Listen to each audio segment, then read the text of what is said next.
እሺ እንዴት አለ? ሰላም ነው አለን። ደስ ብሎናል ስላገኘን።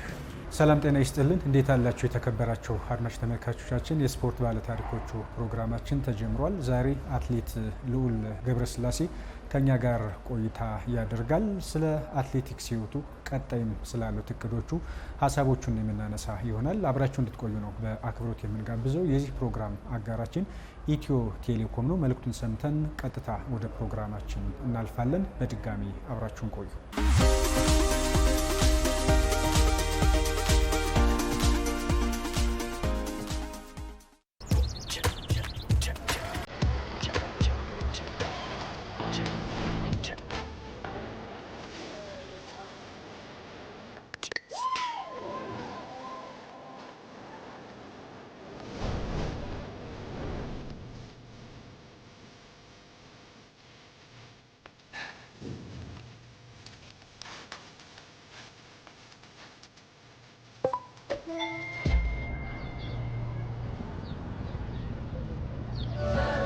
ያሻዎትን ባሉበት ሆነው በቴሌብር ሱፐር አፕ በኩል ዘመን ገበያ ላይ ሲያዙ ያዘዙት ዕቃ ደጆ ድረስ ከተፍ ይላል።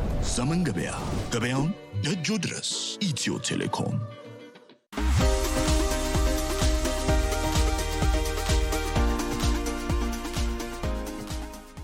በጣም እናመሰግናለን ልዑል በድጋሚ። እኔም በጣም አመሰግናለሁ እንግዳችሁ አድርጋችሁ ስለጋበዛችሁኝ። ከአበበ ቢቂላ እነ ኃይሌ እነ ቀነኒሳ እነ ጥሩነሽ እስከኛ ድረስ በደረሰበት ስታየው ሽንፈትን ማንም የሚወድ የለም። ብዙ አትሌቶች ከዚህ ወጥተው ደግሞ የዚህን የአድዋን ምስረታ አድርገው የወጡ ልጆች ቀጣይ ሀገራቸውን ወክለው ደግሞ ብዙ ስመጥር የሚወጡበት ይሆናል ብዬ አስባለሁ።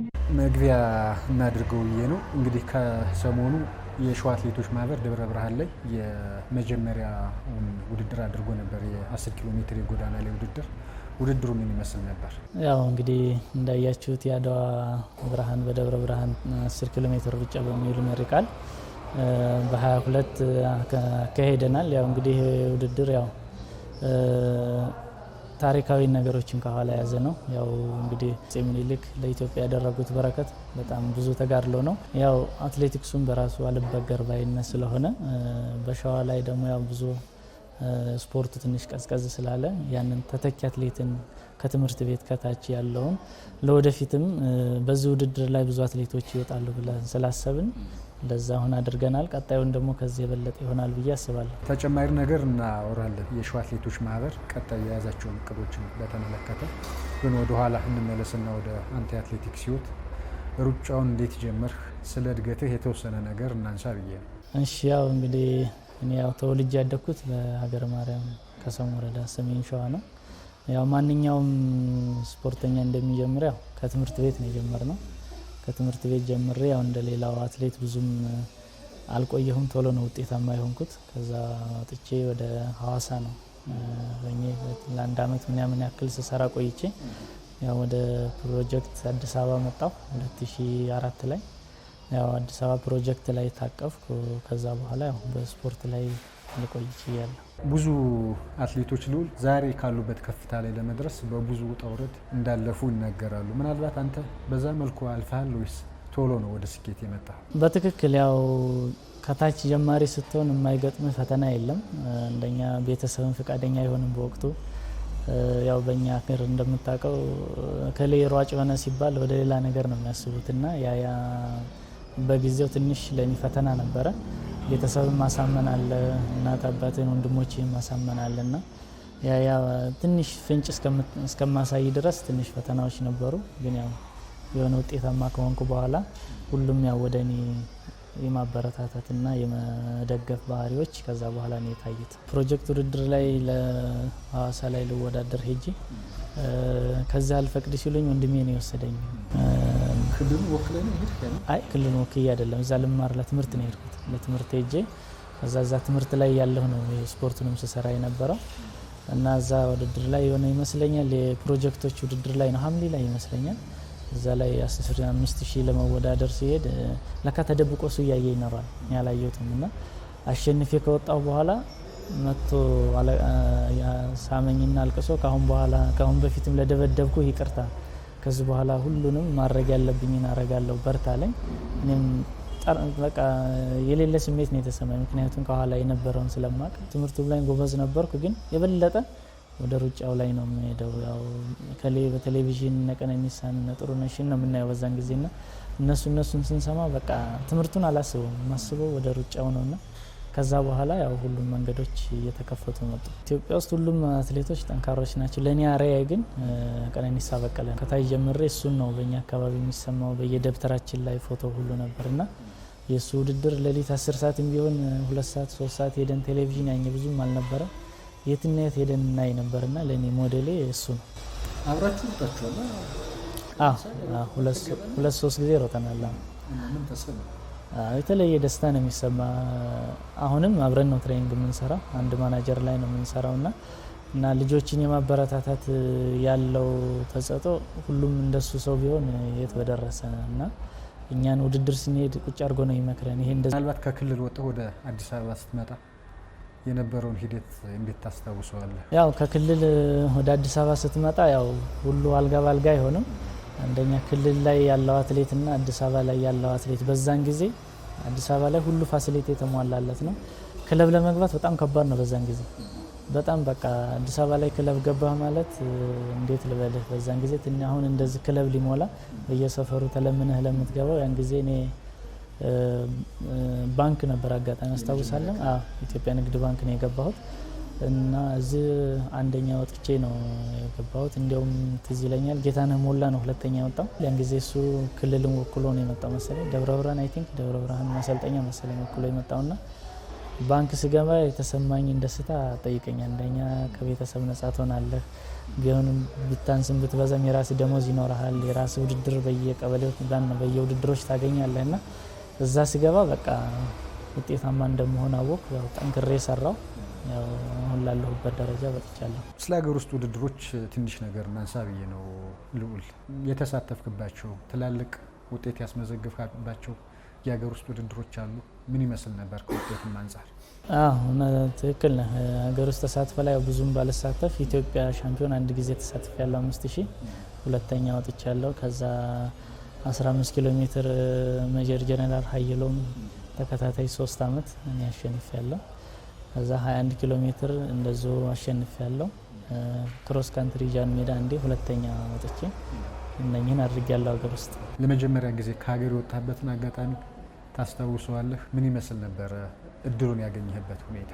ለመጀመሪያ ከሀገር የወጣሁት ጃፓን ነው የወጣሁት እና በወቅቱ ያን ጊዜ ያው ቤተሰብ ትንሽ ጫና ስለነበረብኝ ኮንትራት ነው ዩኒቨርሲቲ ውስጥ ሄድኩት። አዲስ አበባ ማን ነው ቶኪዮ ላይ ዩኒቨርሲቲዎች ካምፓኒዎች ምናምን ልጆች ከኢትዮጵያ ወስዳሉና በዛ አጋጣሚ ተከበሩ አቶ ዱቤ ጅሎ ለኔ ባለውለታ ናቸው። የሆነ እንትን ሲለኝ አቶ ዱቤ እኔ ቤት ኪራይ እንኳን የምከፍለው የለኝም፣ ለምን ውድድር አትልከኝም? እኔ እዚህ ወጣቶች ጃልሜዳ 6ኛ ወጥቼ ቀረው። መቼ ነበር?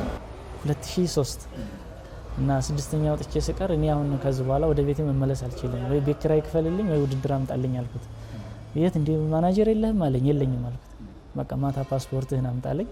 በ3ኛው ቀን ጃፓን ላከኝ። እዛ ቆይቼ 1 አመት ቆየሁና ከዛ በኋላ የተወሰነች ነገር ራሴንም ጥሩ ሰዓት እዛ 5000 ጥሩ ሰዓት 10000 ጥሩ ሰዓት ሮጥኩና መጣሁ። ተመለስኩ። እዚህ ተመልሼ ስመጣ ቀጥታ እሱን ያገኘሁት። ምክንያቱም ሰው ያደረገልህን የዋለልህን ሰው መርሳት የለብህምና አሁን መጥቻለሁ። ከዚህ በኋላ ግን መሄድ አልፈልግም፣ እዚሁ ነው መሮጥ የምፈልገው ስለኝ ደስ ይለኛል አለኝ። ያው እዚሁ ቀረው። ከዛ በኋላ ጠንክሬ ሰራው። ወደ ኢንተርናሽናል ሩጫዎች ሀገሬን ወክዬ መሮጥ ሁሉ ጀመር። ያለው ነገር ይሄ ነው ሲጀምር። እንግዲህ ሀገርንም በመወከል በበርካታ ውድድሮች ተሳትፈሃል። 2015 ላይ በኦል አፍሪካን ጌምስ የተሳተፍክበትን ውድድር እናስታውሳለን። ብር ያመጣበት ምን ይመስል ነበረ እሱ ውድድር? 2015 ላይ እኔና ጌታነህ ሞላ 5000 ዓለም ዋንጫ ነበር ሚኒማ ያመጣ ነው። ያው ያን ጊዜ ደጀንም እነ ሀጎስም እነ ይማንም ነበሩ፣ ታላላቅ አትሌቶች ነበሩና እንደ አጋጣሚ ሆኖ የይማንና የሶስታችን ተመሳሳይ ሰዓት ሆነና ልምድ ባለው ተብሎ እነሱ ወደ ዓለም ዋንጫ ሄዱ። እነሱ ወደ ቻይና ሲሄዱ እኛ ወደ አፍሪካ ሄድንና እኛው 5000 ተወዳድረን ወርቅና ብር ይዘን መተናል ሀገራችን። በርካታ የማራቶን ውድድሮችን አድርጋል። ምናልባት እያንዳንዱን ላናነሳ እንችላለን። ከነዚህ መካከል ግን በትልቅ ደረጃ የሚታወስ ምናልባትም ለአንተ የአትሌቲክስ ህይወት ትልቅ አበርክቶ የነበረው 2019 ላይ ያደረገው የቫሌንሲያ ማራቶን ይጠቀሳል። ስለሱ የተወሰነ ነገር ካነሳን ብዬ ነው። Sueña ahora con los del mundo. Con un tiempo de 2 horas, 4 minutos y 30 segundos, el etíope Leul Gebrselassie superó la marca de la edición del año pasado. ያው ቫሌንሲያ ስሮጥ ውድድሩን ራሱ አፍሪካ ብዙ አይሄዱም። ለመጀመሪያ እኔ ነኝ የሄድኩትና ዱባይ መጀመሪያ ውድድሬን ዱባይ ሮጬ 204 ሮጬ እዛ ካልሄድ ካለኝ ማናጀሬና አልሄድም ብዬ ነበር እኔ ምክንያቱም ውድድሩ ብዙም አይታወቅም። እዛ ሄድ ሲለኝ ያው አክብሬ ሄድኩ። እዛ ሲሄድ ያው የቦታውን ሰዓት ሰብር ኮርስ ሪከርድ ሰብር ያሸነፍ። ከዛ በኋላ በአመቱ ጀምሮ ስቲል እስካሁን ድረስ ፈጣን ሰዓትና ኢሊት አትሌቶች በቃ በጣም ታዋቂ አትሌቶች እንዲገቡበት የሆነው የመጀመሪያው ውድድር የኔ ውድድር እዛ በመግባቴና ያን ሰዓት በመመዝገቡ እስካሁን ውድድሩም ትልቅ ሆነ። ብዙ አትሌቶችም እንጀራም ለዓለም ዋንጫም ለኦሎምፒኩም የተመረጡበት ውድድር ሆኗል። ስለዚህ እሱ ምናልባት ለአትሌቲክስ ህይወትህ ትልቅ አበርክቶ የነበረው ውድድር ነበር ማለት እንችላለን። በጣም በወቅቱ እነሱም አትሌቶችን ለመያዝ ጥቅማ ጥቅሞችን ብዙ ነበር ያቀረቡት። ያ ጥቅማ ጥቅም ያው እንደማንኛውም አትሌት የልፋት ውጤት ለኔ ትልቅ ቦታ አለው። ከዛ በተጨማሪም የለንደን ማራቶን ሜጀር ማራቶን ነው፣ ትልቅ ውድድር ነው። ሁለተኛ የወጣበትን 2022 የነበረውን ውድድር እናስታውሳለን እና ስለሱም ማንሳት አለብን ብዬ ነው። ምናልባት ይህ ውድድር ትልቅ ትዝታም የነበረው ነው። በሴቶች የዓለም ዘርፍ የዋለው አሸንፋለች፣ በወንዶች አንተ ሁለተኛ ወጣልና ተጨማሪ ነገር ካነሳን ብዬ ነው። ለንደን ሁለተኛ ነው። ከዛ በፊት ኮሮና ከመግባቱ በፊት በርሊን ገብቼ ነበረ። በርሊን ያው ብዙም አልነበረም፣ አሞኝ አቋርጬ ወጣሁ። ለንደን ሜጀር ማራቶን ስሮጥ ለኔ ብዙ ጣውረዶችን አልፌ ነው። ትዝ ይለኝ እንደሆነ ያን ጊዜ የኦሪገን ዓለም ዋንጫ ነበረ። ኦሪገን ዓለም ዋንጫ 3 ወር ሆቴል ቆይቼ ነበረ። እኔ በሰዓት ያን ጊዜ ሁለተኛ ሰው ነኝ። በማይሆን ነገር እንዴት አድርገው እንዳስወጡኝም አላውቅም። እኔና አንድ ጫሉ ደሱ የሚባል ከሆቴል ልክ እንደነ 24 ሰዓት ሲቀረው የምርጫ እንትን መዝጊያው ሚኒማ መዝጊያ ከዛ በኋላ እኛ እንደወጣን ቃሊቲ ትሬኒንግ ሰርተን ስንመጣ የኛ ስም የለም፣ የተላለፈው ሌሎች ስም ነውና ከዛ በኋላ እንዴት ሁለት በጣም ነው የተሰማኝ። እውነት ወደ ሩጫ መለሳለሁ አላልኩም። አንደኛ ጉጉቱም አለ። በዛን ሰዓት ደግሞ በጣም ጥሩ ላይ ነበርኩ። በጣም በቃ አንዳንዴም በጣም ትሬኒንግ ላይ እኔና ጫሉን የሚዝም አልነበረም። ያው ጓደኞቻችንም ያሸነፈውን ታምራት ቶላን ነበረ። እሱም ያው በትሬኒንግ ጥሩ እንደነበር ለሱም ራሱ ዱብዳ ነው የሆነበትና አንድ ክለብ ነን ያለ ነው። ያ በቃ ከዛ ሰውጣ በቃ ትሬኒንግም ለመስራት ከበደኝ።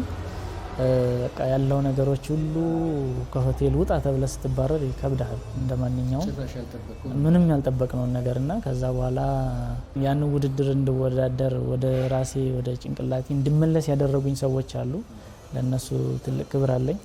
ከሰልጣኝ ከጌታ መሳይ ሞላ ጀምሮ ከኔ እኩል እያለቀሰ ኮማንደር ማርቆስ ገነቴና ገዛኸኝ አበራ እውነት እግዚአብሔር በልጆቻችሁ አግኙ ነው የምለው።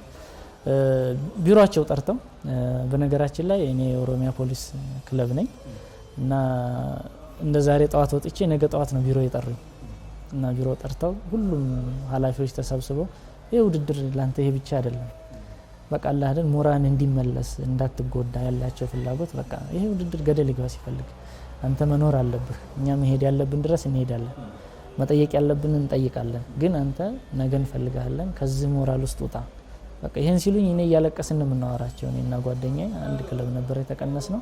በቃ ይሄን ከዚህ ውስጥ ካልወጣህ ሌላ ውድድር እንድትወዳደር ጭንቅላት አይኖርም፣ በቃ ውጣ ብለው ቢሮ ዘግተው ለ2 ሰዓታት የፈጀ ምክር መክረውን በተለይ ለአሁን ኮሚሽነር ማርቆስ ገነቴ እግዚአብሔር እድሜና ጤና ይስጠው፣ እንደዛውም ገዛኸኝ አበራ በስልክ ቤቴ ድረስ መጥቶ ያለውበት ቦታ መጥቶ የሩጫ ድሮ የተገፋውን አንተ እኮ አንድ ነው አሁን ከሆቴል የወጣኸው፣ እኔ 3-4 ጊዜ ከሆቴል ወጥቻለሁ፣ ለዚህ ነገር ሊሆን አይችልም፣ አሁን ቀጥታ ለንደን መግባት አለብህ ብሎ ከአሰልጣኝ ጋር ተመካክሮ ለንደን እንድገባ ያደረገኝ እሱ ነውና ያው ለንደንም ያው በራሴ ስህተት ነው የተበላሁት እንጂ አልበላም ነበር። ያው ለንደን ለኔ ብዙ መንገዶችን ከፍቷል ብዬ አስባለሁ። ሌሎችም አሉ ያው ሮተርዳም ሮጭ ያለው አሜሪካ ሃፍ ማራቶን ሂውስተን ሮጭ ያለው ያው ብዙ ማራቶኖችን ሮጭ ያለው እኔ ነው ብዬ ላታስታውሳቸው ትችላለህ። እንግዲህ ያው እንደምታውቀው ዓለም ዋንጫ ቡዳፔስት ሮጭ ያለው እንግዲህ ቀጣይ ደግሞ ያለውን ቡዳፔስት የዓለም አትሌቲክስ ሻምፒዮና እናስታውሳለን። በማራቶን ምን ይመስል ነበር እሱ ውድድር?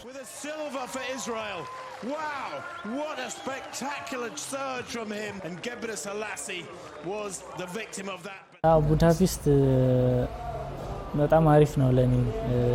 ያው ከዩጂን በአመቱ ነበር የተካሄደው ታስታውስ እንደሆነ ያው አንደኛ ቁጭትም ልህም አለ። ቡዳፔስት ላይ ትንሽ ተጽዕኖ ያደረገብልኛ ለኢትዮጵያኖች በጣም ሁላችንም አምስታችንም ጥሩ ላይ ነበር ማለት ነው። በጣም ቶፕ ላይ ከአንድ እስከ አምስት ማንም አይነካችሁም እያሉን ነበር አሰልጣኞችም። ግን እዛ ስንደርስ ሙቀቱ ትንሽ ከአቅማችን በላይ ሆነ። ያው ሴቶችን ላይ እንዳየኸው ቅዳሜ ቀን ነበር እነሱ የተደረገው እና ዓለም ዘርፍ ራሷን እስከ 5 ድረስ የሮጠችበት እና እኛ ጋም ሲደርስ ሁሉም ልጆች አልችል ብለው እኔ ብቻ ነበር ከቀረሁትና ልክ ከ35 በኋላ ሙቀቱ እየከበደኝ ሄደ። ሰው እግሬን ብሎክ ለማያረገ ሄደና ያው እንደምታውቀው መጨረሻ ላይ ነው ሁለተኛነትንም ያገሬን ብር ሜዳሊያ ያስነጠቅኩት። ያው አውቄ አይደለም ያው ከአቅሜ በላይ ሆኖ ነው በጣም ሰውነቴ ብሎክ ስለነበረ ያው እንግዲህ ነሐስ ለሀገር ያምጥቻለሁ። እንግዲህ ለወደፊት ከሳለሁ ብዬ አስባለሁ። ሁለተኛ የመውጣት እድሉ ነበረ ብዬ አስባለሁ። ያው አንደኛ የወጣው ኡጋንዳዊ አትሌት ኪፕላጋት እንደነበረ እናስታውሳለን። እሱን ስትከተል የነበረው ለበርካታ ደቂቃ አንተ ነበር። በኋላ ግን ትውልድ ኢትዮጵያ ለእስራኤል የሚሮጠው ማሩ ተፈሪ የሚባለው አትሌት በቅጽበት ቀድሞ ሁለተኛ ነበር የጨረሰውና ታስታውሰዋለህ? ምናልባት እንዴት እንደቀደመ? እውነት ነው እና ኦልሞስት እንደ 150 ሜትር ራሱ የሚሆን አይመስለኝም። በዛን ቅጽበት ከየት እንደመጣ ራሱ አላየሁትም እውነት ለመናገር። ያው ግን የሆነ ድምጽ ይሰማኛል መጣብህ የሚል ኢትዮጵያኖች ስለነበሩ ይሰማኛል። ግን ሲያልፈኝ ያየሁት እንጂ ከየት እንደመጣ አላየሁትም። እና እሱ ጠንካራ ልጅ ነው፣ ልጅ ነው፣ ዲሲፕሊን ልጅ ነው። ያው እሱ ለ2 ወር ያክል ጣሊያን ነበር ሲሰራ የነበረው ሙቀት ላይ። ያው እነሱ ሙቀቱን እንትን ስለሚያውቁ ያ እንትን ሙቀት ላይ መስራቱ ለሱ የጠቀመው ይመስለኛል። ምናልባት ግን በአትሌቲክሱ ልዑል እንደው ሀገርን መወከል የሀገርን ባንዲራ መልበስ ምን ስሜት ይሰጣል? ለአንድ አትሌት ሀገርን መወከል ከሀገር በላይ ምንም ትልቅ ደስታ የለም። ሀገርን ወክለህ የኢትዮጵያን ባንዲራ ይዘህ አደራን ተሸክመህ ነው የምትሄደው። 130 ምናምን ሚሊዮን ህዝብ በእነሱ ፊት ነው ባንዲራ ተረክበህ የምትሄደውና እዛ ያን ውድድር መወዳደር በጣም ትልቅ ክብር አለው፣ ለሀገርህ ትልቅ ክብር አለው። ከዛ ሲቀጥል ለራስ ደግሞ ለቤተሰብ ለራስህ ትልቅ ክብር አለውና በጣም ለየት ያለ ስሜት ነው የሚሰማው። ብዙም ገጠመኝ የለኝም፣ ግን ያው እንደ ማንኛውም ያው ወደ ውጪ ትወጣለህ ስትባል የመጀመሪያ ጊዜ ሳተኛ የምታድርበትም ጊዜ አለ።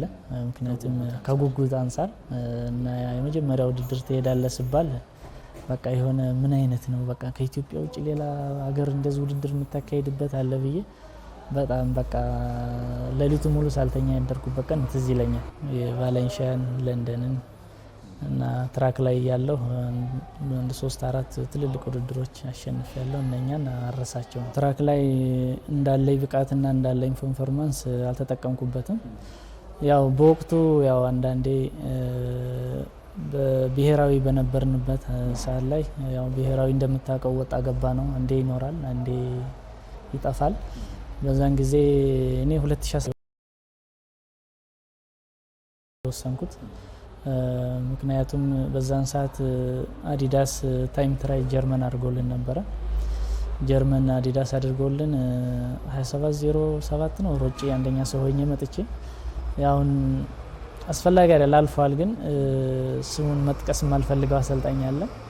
ከዛ ስመለስ የማይሆን ትሬኒንግ አሰሩኝ ይዝህ የሚገርም። ከዛ ከመጣሁ በ15ኛው ቀን ነው በ16ኛው ቀን ሂንግሎ ማጣሪያ ነበረ። ሁለተኛ ማጣሪያ ታረጋለህ አለበለዛ ይሄን ትሬኒንግ ካልሸፈንክ ያን ማጣሪያ አትሄድም አሉኝ። ያው እኔም ጓጓሁ ያንን ትሬኒንግ ጀመርኩት ግን 30 ዙር ነው ይመስለኛል የተሰጠን ግን እኔ 20 ላይ አልደረስኩምና እግሬን አመመኝ ኦልሞስት በቃ መቀጥቀጥ በቃ ዝማ እንትን ማጂንትኔ ላይ ያዘኝ በቃ ትሬኒንጉንም አቆምኩ እዛም ማጣሪያውም አልሄድኩም ወደ 3 ወር ያክል ታመምኩ በቃ ከዚህ በኋላ አንድ ኢትዮጵያዊ ነኝ የሚል አሰልጣኝ ቢያንስ እኔ ገና ወደዚህ በመጣ ነገር አገሬን ሊጠቅም ይችላል አይታወቅም ወይም ላልጠቅም እንትን እላለሁ ግን ያንን ትሬኒንግ ቢያሳልፈኝ እርግጠኛ ሆኜ ነው የምነግርህ የዓለም ዋንጫ ማያመልጠኝም እኔም ወደ አስፋልት አልወጣም ነበረ ከዛ 2018 ላይ ዱባይ ማራቶን የመጀመሪያ ሮጥኩ ከዛ በኋላ ወደ አስፋልቱ ነው የቀጠልኩት ምናልባት ይቆጫል በውሳኔ አው እንደ ሰውኛ ስታስብ አንዳንዴ ትራክ ላይ ያለውን ኦሎምፒክና ዓለም ዋንጫ ወክለህ ለሀገር ሜዳሊያ ብታመጣ ትልቅ ክብር አለው ያን ነገር አንዳንዴ ሳስብ ይቆጨኛል ግን አሁን ባለሁበት ላይ ሳስብ ተመስገን ነው የምለው ምክንያቱም ጤናና እድሜን ካለ ነገ ያንንም ማሳካት ስለምችል እንግዲህ ለወደፊት ያንን አሳካለሁ ያስባለሁ ለምን ግን እዚህ ላይ የራስከን አሳከሰ ብዙ ጊዜ አንዳንድ አሰልጣኞች የሚሰጡት ትሬኒንግ አንዳንዶች ባለማወቅ አትሌቶችን ለጉዳት በጊዜ ከትራክ እንዲወጡ ሊያደርጋቸው ይችላል አንዳንድ አሰልጣኞች ደግሞ ለማይፈልጓቸው አትሌቶች ሆን ብሎም በጫና ውስጥ የሚሰሩ በማድረግ አትሌቲክስ ቀጣይ ህይወታቸው ላይ እንቅፋት የሚሆኑ አትሌቶች ታይተው እንዲጠፉ የሚያደርጉ አሰልጣኞች አሉ ይባላል እንደው እዚህ ላይ የምትለው ነገር አለ ያው የሉም ብዬ አላስብም አሉ ግን ኢትዮጵያ ውስጥ ሁሉም አሰልጣኞች ማለት አይደለም ወይ አንድ ወይ ሁለት ቢሆኑ ኢትዮጵያ ውስጥ በጣም ምስጉን አንስታቸው ማጠገብ አሰርተው የማይጠግቡ ብዙ አሰልጣኞች አሉ ብዙ አሉ ግን ትራክ ላይ በዛን ጊዜ የነበሩት አውቀው ነው እንዳትል ግራ ይገባል ሳያውቁም ነው እንዳትል ግራ ይገባል አሁን እንደዚህ ብቻቸውን ስታገኛቸው ወደ አንተ ይመስላል ዞር ሲሉ ደግሞ ተቀይረው ነው የምታገኛቸው በዛን ሰዓት የነበሩ አሁኖቹ በጣም ጥሩዎች ናቸውና በዛን ጊዜ እኔ አውቀው ነው ወደሚሉበት መንገድ ደፍሬ መናገር ፈልጋለሁ በዛን ጊዜ የነበሩትና ኤኒዌይ ያው እግዚአብሔር የጻፈልህ ነው የምትበላው ቀጣይስ ምን ታስባለህ አትሌቲክስ ህይወት ላይ እንግዲህ ዓለም ሻምፒዮና ኦሎምፒክ የሁሉም አትሌት ህልም ነው በቀጣይ ያው አንዳንድ አትሌት ኦሎምፒክን ነው ሰው ኦሎምፒክ የመጨረሻ ግብህ ነው እና እኔ ያው እንደምታውቀው ቡዳፔስት እንደዛ ሮጭ ከመጣው በኋላ 1 አመት ከ6 ወር እንጆር ላይ ነበርኩ ያው ሙቀቱም አየሩም መሰለኝ እግሬን ትንሽ ጉዳት ላይ ነበርኩ አሁን ተሽሎኛል አሁን ወደ ትሬኒንግ ተመልሻለሁ ቀጣይ ያለኝ አላማ እንግዲህ ዓለም ዋንጫዎችም አሉ ኦሎምፒኮችም አሉ ከፈጣሪ ጋር እንግዲህ ሁለቱም አያልፉኝም ብዬ አስባለሁ እንግዲህ እግዚአብሔርን ይዘን እንሰራለን አሁን ደህና ነኝ ያለኝ አቅም ራሴን አውቀዋለሁ ግን ያው እንጆሪ ትንሽ እቺን 1 አመት ከምናምን እየተመላለሰ አስቸገረኝ እንጂ እግሬ ላይ ያለኝ አቅም እንደማንኛውም አትሌት መሮጥ እችላለሁ እንደማንኛውም አትሌት ፈጣን ሰዓት መሮጥ የምችልበት ጊዜ ላይ ነኝ ያለሁት ያው እድሜ ቆሞ አይጠብቅህም ያለችንን እድሜ ለመጠቀም ማድረግ ያለብንን እንግዲህ ያው ጤና ከሰጠን ማድረግ ያለብንን ለሀገራችን እናደርጋለን ሀገርን ስትወክል የመጀመሪያው የኢትዮጵያ ላይ ወርቅ ካላመጣህ ውስጥ አይጠግብም ህዝብህም አይቀበልህም በቃ የሆነ በቃ ቁጭትህ ሊለቃህ አይችልም እኔ አሁን ብዙ ቁጭቶች አሉብኝ ያን ቁጭቶች እንግዲህ ለወደፊት ጤና ይስጠንና ማሳካት ፈልጋለሁ ከእግዚአብሔር ጋር ዓለም ዋንጫ እኔ በህልሜ ዓለም ዋንጫን ማሸነፍ ወርቅ ለማምጣት ለሊት ተቀን ጠንክሬ ለመስራት አሁንም ዝግጁ ነኝ እንግዲህ እስቲ እግዚአብሔር ያቃል ምን እናያለን ወደ ማጠናቀቁም ይሄርን ነው ቅድም መግቢያችን ላይ ስለ ሸዋ አትሌቶች ማህበር በቅርቡ ስለተደረገው የ10 ኪሎ ሜትር የጎዳና ላይ ውድድር እያነሳን ነበርና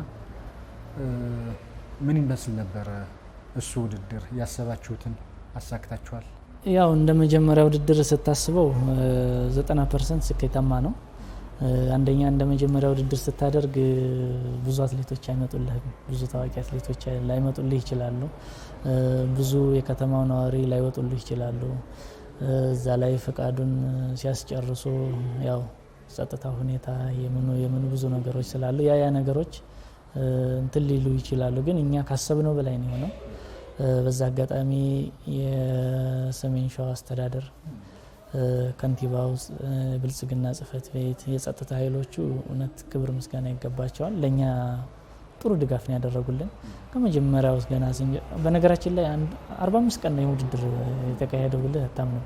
በ45 ቀን ነው ሁሉ በ45 ቀን ነው በቃ ይሄንን ያደዋንትን ማለፍ የለበትም እናደርጋለን ማድረግ ያለብን እናደርጋለን ብለን ወስነን ያደረግነው እንደዛ ነው። ግን ከአዲስ አበባ ታዋቂ አትሌቶች ያልመጣ የለም። ከኦሮሚያ መጥተዋል፣ ከአዲስ አበባ መጥተዋል። እንዳያችሁት ውድድሩ ደመቅ ያለ ነው። ለቀጣይ ደግሞ ከዚህ እጥፍ ሆኖ ብዙ ተተኪ አትሌቶች ይወጡበታል ብለን እናስባለን። እንደ መጨረሻ ግብ ግን ይህ ውድድር አላማው ምንድነው?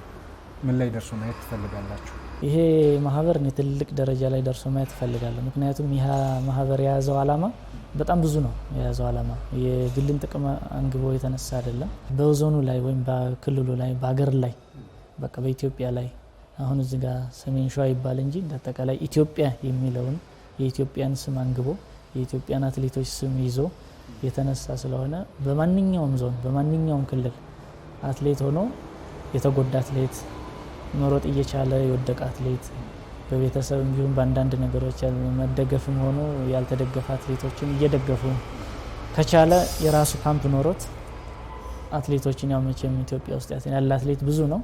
ያን ሁሉ ባይሆን በቁጥር ወይም በአቅሙ በፈቀደለት ደረጃ የራሱን ካምፕ የራሱን የሆነች ነገር አድርጎ እነኛን አትሌቶች እያሰራ ለኢትዮጵያ ማቅረብ፣ ለፌዴሬሽን ማቅረብ፣ ለክልሎች ማቅረብ፣ ለዞኖች ማቅረብ ነውና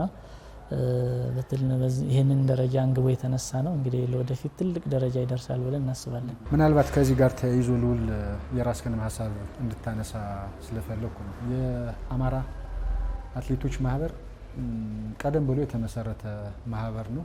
እንደው አሁን ስላለበት የስራ ሁኔታ ምን ማለት ትፈልጋለህ? ምናልባት ችግሮችም ካሉ በምን መልኩ መቀረፍ አለባቸው ብለህ ታስባለህ? እውነት ነው። ያው እንደምታውቀው የአማራ አትሌቶች ማህበር ያው ትልቁ ማህበር ነው። ረጅም እድሜ ያለው ነው። ላልተወሰነ ጊዜ ያው ተቋርጧል። ይሄን ሲቋረጥ ደግሞ ያው ምክንያት በሌለው ነገር ነው፣ አሳማኝ በሌለው ነገር ነው። ይሄንን ተደጋጋሚ እኛም በምንችለው ለክልሎች ለሚመለከተው አካል የተናገርነው ነገር አለ፣ ግን ሰሚ የለም። እውነታው የት ጋር እንዳለ እነሱ ያውቁታል። ለክልላችን ስፖርት እድገት የሚፈልጉ ከሆነ ለዞኑ የሚፈልጉ ከሆነ አጠቃላይ ለአማራ ክልል አትሌት ስፖርት ተቆርቋኝ ነን የሚሉ የክልል ስፖርት አመራሩ ላይ ያሉ ይህንን ነገር ህሊናቸው መለስ አድርገው ቢፈቱት ባይነኝ ነው። ቅድም አንስተህልኛል። በእርግጥ ምናልባት የመጨረሻ በቀሪ የአትሌቲክስ ዘመንህ ምን ማሳካት ትፈልጋለህ የሚለውን በድጋሚ እድሉን ልስጥህና አብረህም እንግዲህ አሁን ላለህበት የአትሌቲክስ ህይወት አስተዋጽኦ ያላቸው ግለሰቦች አበርክቶ ያላቸው አካላት ይኖራሉና እነሱንም ማመስገን ትችላለህ። ቆይታችንን በምስጋና እንጨርስ ብዬ። እሺ፣ አመሰግናለሁ። ያው እንግዲህ ያው አንድ አትሌት ያው ህልሙ ብዙ ነው። ያው እድሜ እስከሚገድብህ ድረስ ይህን ህልም ያው በዓለም ዋንጫ ሀገሬን ወርቅ ማምጣት በኦሎምፒክ ወርቅ ማምጣት የማልደራደርበት ነው። እግዚአብሔር ከረዳኝ ይሄን አደርጋለሁ ብዬ አስባለሁ። እንግዲህ ያው ፈጣሪ ይጨመርበት። ያው ከመጀመሪያው እስካሁን ድረስ ደርስ ያው ከጎንህ መቼም ሰዎች አይጠፉም፣ ይኖራሉ።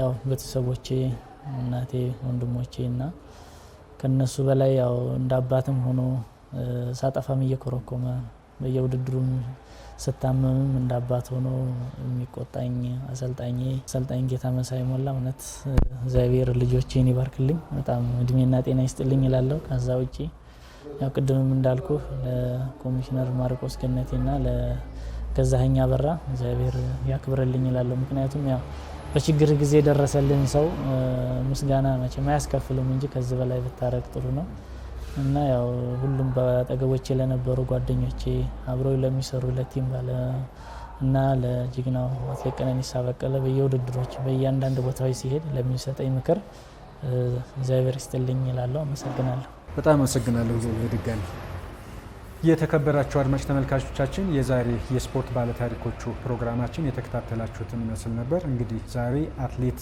ልዑል ገብረስላሴ ከኛ ጋር ቆይታ አድርጓል። በነበረን ቆይታም ስለ አለፈበት የአትሌቲክስ ህይወት ቀጣይም ደግሞ ማሳካት ስለሚፈልጋቸው እቅዶቹ፣ ሀሳቦቹ እየተነጋገርን ቆይታ አድርገናል። አብራችሁን ስለነበራችሁ ስለተከታተላችሁን እናመሰግናለን። የዚህ ፕሮግራም አጋራችን ኢትዮ ቴሌኮም ነው። ጤና ይስጥልን።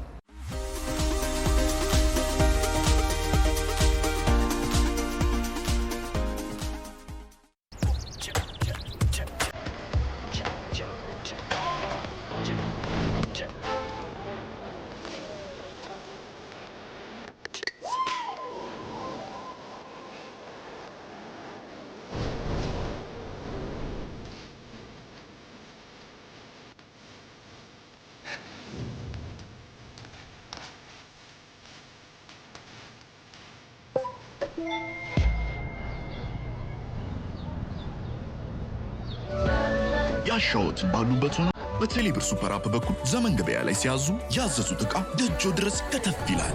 ዘመን ገበያ፣ ገበያውን ደጆ ድረስ። ኢትዮ ቴሌኮም